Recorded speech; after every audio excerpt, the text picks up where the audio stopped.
What's up, guys? Welcome to the first video for this channel. I don't even know what it's called yet. But let's take a look at what we're working with here. I got two different mini drones. I got two drones. And one on the left there is the E010, although it's the Banggood version, but that model. And then we have on the right the Inductrix FPV, which work great out of the box. Only thing is, on the right, I soldered those two battery holes together. On the left, on the Inductrix, what I did was I broke the duct on the bottom there. Yeah, that thing is messed up and it doesn't fly anymore. But the one on the right, and I'll show you what I mean here, that one's bunked too.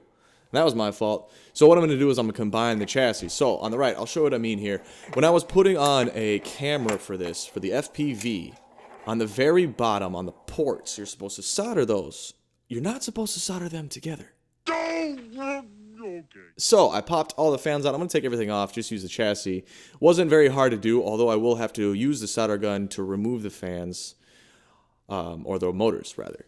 On the left, we have the Inductrix. I popped this off just to see what I was working with, how easy it would be to transfer that over to the new chassis. And it looks like it'd be perfectly fine to do. Just have to keep track of where the motors are because they're all spinning in different directions, or at least two of them are. So, figure that out. I'm going to take all these off. And what I'm left with after combining the two and using the solder gun to remove those fans, and be careful with these. Anyway, this is what it looks like.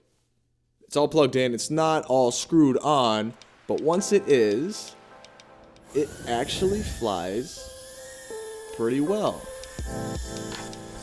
Now, one thing I did notice is there was a little bit of drop that happens on tight corners and everything, and I think that's just because it's a little bit heavier.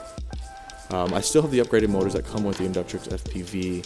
I do have a 220 battery, and you know, overall, I'm really happy with this thing. To be honest, it's a blast. It's durable.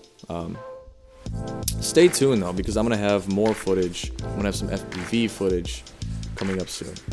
Thank you.